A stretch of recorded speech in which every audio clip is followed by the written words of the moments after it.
Bonjour, j'espère que vous allez bien. On se retrouve pour une nouvelle vidéo. Alors, cette vidéo consacrée à la gestion des positions en moins-value. Alors, comme tout investisseur, je n'ai pas que des plus-values sur mon portefeuille.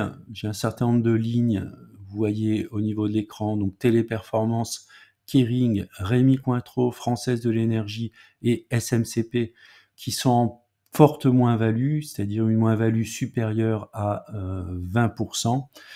Donc l'idée de la vidéo, c'est de partager avec vous en fait quelle est ma méthode pour gérer justement ces lignes en moins-value. Est-ce que je vends? Est-ce que je garde?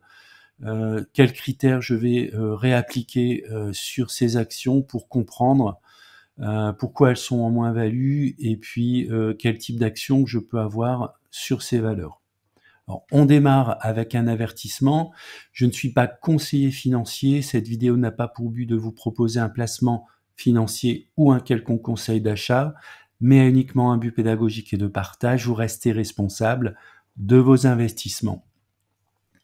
Alors, le premier point, effectivement, c'est d'identifier ces positions en moins-value. Alors, pour les portefeuilles sur lesquels vous pouvez faire un classement de la variation du cours par rapport au PRU, c'est relativement simple. On va mettre un tri décroissant et puis on va pouvoir isoler les actions correspondant à une moins-value supérieure, par exemple ici, à 20%.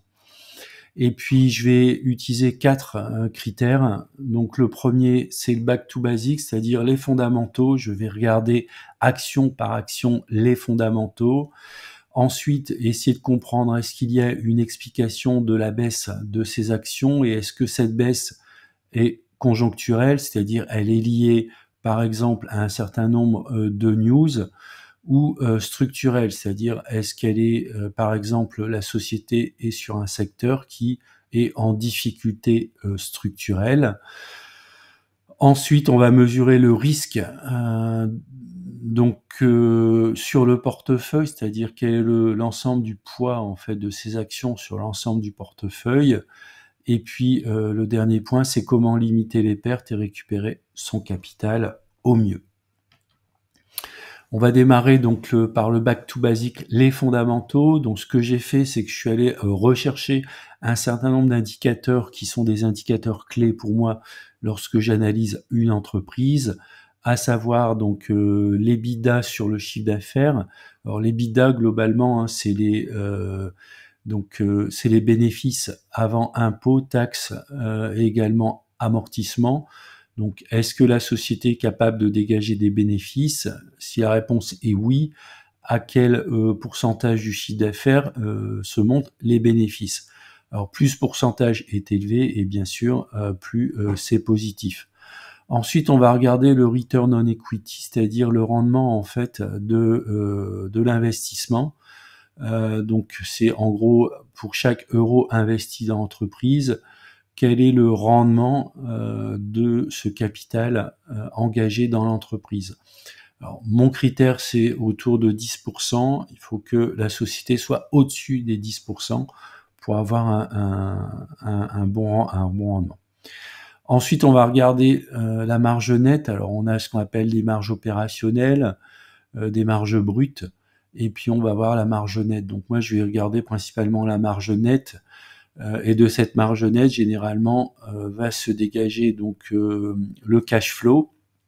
Et puis ensuite, on va regarder les engagements financiers et puis au final, on aura un free cash flow. Alors le free cash flow, je l'ai pas mis ici, mais c'est un indicateur également très important. Bon, moi, je vais rester sur la marge nette calculée en pourcentage. Alors c'est un pourcentage du chiffre d'affaires. Et puis ensuite, on va regarder le ratio de dette sur EBITDA, hein, puisque actuellement les taux pour se financer sur les marchés sont relativement élevés. Donc l'indicateur dette sur EBITDA, c'est un indicateur important.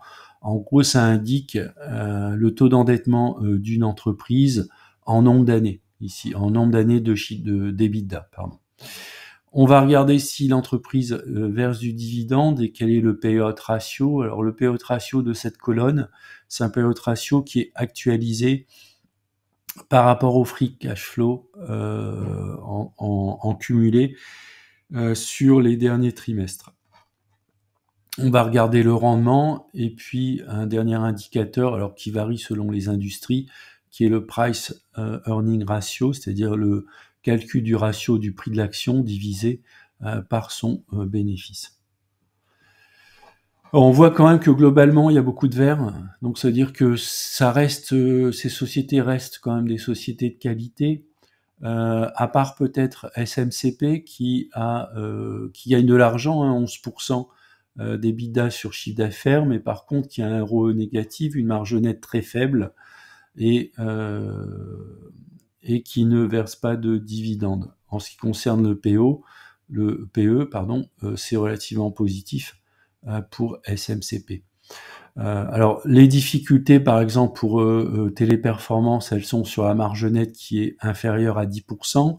10%, c'est l'un de mes critères. Légèrement endetté quand même, plus de 3 ans d'EBITDA de dette. Par contre, en ce qui concerne le payout ratio, le rendement et le price earning, on est relativement bien pour Téléperformance. La deuxième action, c'est Kering, on est dans le luxe, donc on a quand même des marges et des ROE qui sont tout à fait confortables. Donc pour moi, Kering, même si elle traverse une passe difficile, c'est une société qui a en tout cas les moyens financiers de traverser cette passe avec le maintien du dividende. Si elle maintient son dividende, elle sera sur un payout ratio qui sera néanmoins élevé à 90%. Au cours actuel, on a 4% de rendement sur Kering et on a price earning de 9 qui est relativement faible pour ce secteur d'activité. Rémy Cointreau, c'est un peu comme Kering, alors même si on n'est pas dans le luxe, on est dans les valeurs d'alcool plutôt haut de gamme, d'où une marge qui est confortable, 15%, un ROE qui est légèrement au-dessus de 10, c'est également bon, une société qui est néanmoins endettée, mais qui a encore un ratio relativement correct. Si elle veut maintenir la distribution du dividende, elle sera donc avec un payout ratio de 82%. Le rendement n'est pas foufou, 3,3%, et on a un price earning ratio qui valorise correctement l'entreprise au cours actuel. Française de l'énergie, c'est un peu une énigme pour moi. Je suis rentré sur cette action qui a d'excellents ratios, mais qui a une faiblesse actuelle du cours, puisque j'ai un PRU de 37 € pour un cours de 28 €, donc fortement moins-value de 24%. Et enfin SMCP, qui est pour moi plus un pari spéculatif.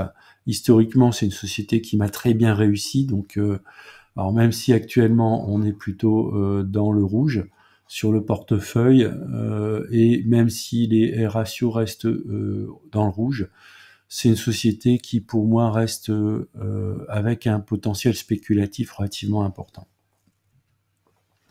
Explication de la baisse, est-ce qu'elle est conjoncturelle ou structurelle? Donc j'ai essayé de regarder les explications. Alors pour Téléperformance, elle a commencé à baisser notamment lorsque elle a annoncé l'acquisition d'un de ses principaux concurrents, Majorel. Et il y a également une communication ratée autour de la concurrence sur l'intelligence artificielle. En ce qui concerne Kering, l'exposition à la Chine et des résultats en berne, effectivement, elle a du mal à séduire, notamment avec sa marque Gucci et un peu plus récemment Balenciaga. Donc elle a besoin de retourner, on va dire, favorablement ses images de marque. Rémy Cointreau, c'est une exposition à la Chine avec les surtaxes qui ont été confirmées. Également un déstockage en cours aux États-Unis, depuis quelques trimestres. Donc on va voir si le déstockage est arrivé à sa fin. Française de l'énergie, j'ai aucune explication. Alors on pourra avancer la baisse du prix du kilowatt de l'énergie, mais si je regarde ici l'évolution du prix de l'électricité spot, on est, alors même s'il y avait une faiblesse au mois de septembre et octobre, on est quand même revenu ici au 17 octobre sur des prix comparables, voire supérieurs à ce qu'ils étaient au mois d'octobre de l'année dernière. SMCP, c'est également l'exposition à la Chine et également une faiblesse financière. Il y a un très gros travail à faire, notamment sur le discount et puis la rotation des stocks sur les marques Sandro, Mage, Claudie Pierlot et de Fursac. Alors, quel est le risque sur le portefeuille? Donc ça, c'est un point qui est très important. C'est de calculer l'exposition que vous avez sur vos lignes en moins-value sur votre portefeuille. Moi, sur mon portefeuille, c'est 6% du portefeuille, donc on est relativement modéré, mais néanmoins, il ne faut pas aller, je dirais, au-delà des 8% ou 10%. Pour moi, c'est un ratio à ne pas dépasser, raison pour laquelle, même si je suis en forte moins-value sur des lignes comme Kering ou Téléperformance, je ne renforce pas ces lignes, même si ça pourrait être tentant, notamment sur Kering, de rentrer sur les cours actuels par rapport au PRU. Je vais faire une analyse graphique et j'attendrai un retournement significatif sur ces valeurs pour éventuellement revenir en mode renforcement. Alors faites l'exercice sur votre portefeuille. Si vous êtes au-delà de 10%, c'est très certainement sur les ratios financiers, vous n'êtes pas bon sur un certain nombre de vos lignes. Alors comment limiter les pertes et récupérer son capital? Donc c'est identifier son PRU et un éventuel point de sortie raisonnable. J'ai pris un exemple ici sur SMCP qui était sur une tendance décroissante, qui explique la forte moins-value, moins 23 sur le cours. Et bien là, je vois effectivement que la société, sur le courant du mois de septembre, le cours est sorti par le haut de ce canal descendant. On a un très beau franchissement d'un seuil de déclenchement ici qui pourrait expliquer un retournement sur SMCP, retournement à valider. Et on va regarder, eh bien, par rapport ici à un double bottom, quelle pourrait être la cible.